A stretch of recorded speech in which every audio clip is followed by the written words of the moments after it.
बात आज की चैनल के कार्यक्रम आर पार में मैं सुरेंद्र चतुर्वेदी आपका स्वागत करता हूं। मित्रों, अपनी औलादों को बचा लो, कोकीन उनके जिस्म को खोखला कर रहा है। कुछ दिनों पहले से मैं बराबर आप सबको आगाह कर रहा हूं कि अपनी युवा होती हुई संतानों पर कड़ी नजर रखें। मोबाइल पर वे क्या कर रहे हैं इस पर समझदारी से निर्णय लें। जिनको आप भोली भाली संतान समझकर अपने हाल पर छोड़ देते हैं, वे दरिंदों के पंजों का शिकार हो रही है।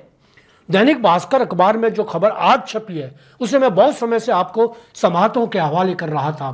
अहमदाबाद के डॉक्टर तेजस प्रजापति के हवाले से यह खबर प्रमुखता से प्रकाशित की गई है। इस खबर में बताया गया है कि 11वीं 12वीं कक्षा में पढ़ने वाले दो छात्रों की यूरिन रिपोर्ट में कोकीन की मात्रा पाई गई। यूरिन की जांच इसलिए करवाई गई कि दोनों छात्र रोजमर्रा में सामान्य व्यवहार नहीं कर रहे थे। डॉक्टर प्रजापति ने साफ कहा कि अहमदाबाद में ड्रग तस्कर युवाओं में नशे की लत डाल रहे हैं। 40% युवक नशे का शिकार हो चुके हैं।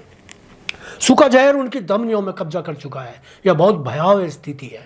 मित्रों, हम शहर और मोहल्ले की गंदगी को लेकर जागरूक हैं, सड़कों की बदहाली पर मुखर हैं, पानी और बिजली को लेकर आंदोलन कर लेते हैं, सनातन और गैर सनातन के मुद्दों पर बहस करने में पीछे नहीं रहते, मगर समाज की सबसे बड़ी गंदगी के लिए कोई आंदोलन खड़ा नहीं करते।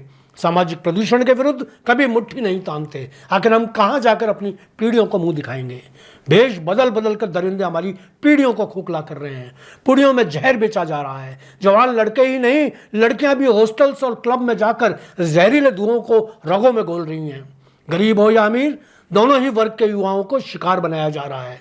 कोकीन, LSD, LMD, स्मैक सहित नशीले इंजेक्शंस, चरस गांजे, दवाइयां युवाओं को चोरी छिपे बेची जा रही हैं। हम खामोश हैं। सरकार सत्ता बचाए रखने में व्यस्त है। पुलिस सस्ती और घटाई दर पर मासिक किस्तों में बिकी हुई है। माँ बापों को अपने कामकाज और मौज मस्ती से फुर्सत नहीं। संत महात्माओं के चरित्र और चिंतन किसी से छिपे नहीं। जरा सोचिए कि हम इस मुल्क की जड़ों में कौन सा तेजाब डाल रहे हैं। हो सकता है आपको लग रहा हो कि आए दिन क्यों मैं एक ही विषय पर रोज अपने विचार आपको परोस देता हूं, मगर मित्रों, ये मेरा सामाजिक दायित्व है। सच्चा पत्रकार वही है जो समय रहते आने वाले खतरों से समाज की आंखें खोल दे। मुझे आपकी संतानों की चिंता है। मेरी अपनी संतान तो भारत का नाम दुनिया भर में ऊंचा कर रही है, उसकी मुझे कोई चिंता नहीं। हो सकता है अभी तक भी आपके बेटे बेटियां अभी इन दरिंदों की चपेट में नहीं आ पाए हों, और आप उन माँ बापों के दर्द से वाकिफ न हो जिनके बच्चे नशे और ऑनलाइन गेमिंग के शिकार हो चुके हैं। नशे में जिनके बच्चे घरों में कैद होकर चीखते चिल्लाते रहते हैं, घर भर को सर पर उठाए रहते हैं। माँ बाप रो रो कर अपने मर जाने की दुआ ईश्वर से मांगते हैं।